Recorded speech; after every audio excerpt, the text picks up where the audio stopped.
আমার কাছে পিঠাগুলির মধ্যে সবচেয়ে মজার একটি পিঠা হলো এই মাংসের পিঠা। তো আজকে আমিও বানিয়ে নিলাম মাংসের পিঠা। এখানে কতগুলো মাংস কিমা করে নিয়েছি সিদ্ধ করে।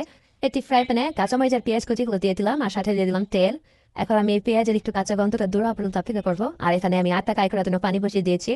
এখন আমি পেঁয়াজের মধ্যে দিয়ে দিলাম আদা রসুন বাটা, পরিমাণ মতো লবণ, মরিচের গুঁড়া 1 চা চামচ, হলুদের গুঁড়া 1 চা চামচ, তারপরে দিয়ে দিলাম ধনিয়ার গুঁড়া, জিরার গুঁড়া আর একটু গরম মশলার গুঁড়া। এখানে আমি কোনো গোটা মশলা ইউজ করছি না, সব গুঁড়া মশলা ইউজ করলাম। এখানে আমি গরম মশলাটাও গুঁড়া করে দিয়েছি, কারণ আমার গোটা মশলাটা দাঁতে কামড় লাগতে পারে মাংসের ভিতরে থেকে গেলে পিঠার মধ্যে। তো এখন মশলা কষানো হয়ে গিয়েছে, আমি এখন দিয়ে দিলাম এখানে এই কিমা করা মাংসগুলো।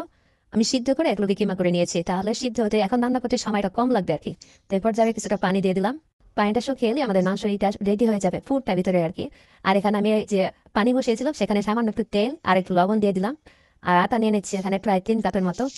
তো পানিটা যখন ফুটে আসবে তখন আটাটা ছেড়ে দিলাম। আমি এখানে চালের আটা দিই না, কারণ আমরা চালের আটাটা খেতে পাই না, শক্ত শক্ত লাগে। আমি এখানে গমের আটা যেটা সেটা দিয়ে করছি। গমের আটাতে তৈরি করলেও মানে কাঁচা আটাটা ভুলিয়ে নেয়, কিন্তু আমি আমার আম্মুর কাছে শিখেছি এভাবে যদি একটু সিদ্ধ করে নেওয়া হয় তাহলে পিঠাটা অনেকক্ষণ পর্যন্ত সফট থাকে, নরম থাকে, ঠান্ডা হয়ে গেলেও খেতে ভালো লাগে আর কি। আর চালের গুঁড়ি দিয়ে করলে তো অনেক শক্ত হয়ে যায় ঠান্ডা হওয়ার পরে। তো এখন আমি এই যে আটাটা কাই করে নিয়েছি সুন্দরভাবে, আর আমার এখানে পুরটাও রেডি হয়ে গিয়েছে, নামিয়ে নিচ্ছি। পিঠাটা বানাতে আমার কাছে খুব বেশি প্যারা লাগে না, খুব অল্প সময় মনে হয় যে বানানো যায়। তো আমি সবকিছু রেডি করে নিয়েছি এখানে।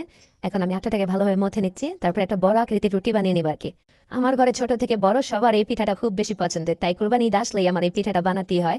এটা সবাই বেশিরভাগ গম চালের গুঁড়ি দিয়ে খেয়ে থাকে, কিন্তু আমার ঘরে আমি গমের আটা দিয়ে বানাই। এখন আমি এখানে যে মাংসের পুরটা দিয়ে দিচ্ছি, অনেকটা নারকেলের পুলি পিঠার মতো। এটা কম বেশি আমার জানা মতে সবাই বানাতে পারেন। আমি পিঠাটা কাটার জন্য বাঁশের একটা ছাল নিয়ে নিয়েছি, আর এটা যাদের বাসে কাটা আছে তারা কাটা দিয়ে কেটে নিতে পারে। ছোটবেলায় মা চাচিদের দেখতাম তারা এইভাবে বাঁশের দিয়ে কেটে নিত, তো আমি ওইভাবে কেটে নিচ্ছি। তো আমি এখানে একে একে সবগুলো পিঠাই কেটে নিচ্ছি। পিঠাগুলো কাটতেই যায় একটু সময় লাগে এই আর কি, সময় বেশি দরকারও হয় না। তো আমার এই যে সবগুলো পিঠা একে একে বানানো হয়ে গেছে। এই পিঠাটার কোনো নাম আমার জানা নেই, এই পিঠাটাকে আমি মাংসের পিঠা নামে চিনি। ছোটবেলা থেকে কোনো পিঠা খাই আর না খাই, মিষ্টি কোনো পিঠা, কিন্তু আমার এই পিঠাটা আমার খেতেই হবে, আমার খুব পছন্দের একটি পিঠা।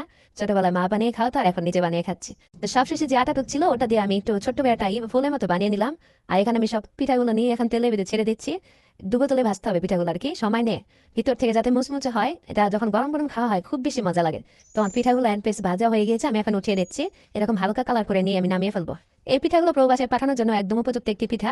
প্রবাসী যদি কেউ পাঠাতে চান তখন এই যে কিমাগুলো একটু তেলের ভিতরে ভাজা ভাজা করে নিতে হবে, তাহলে আর কি 2-1 দিন থাকবে সুন্দরভাবে, কোনো সমস্যা নেই।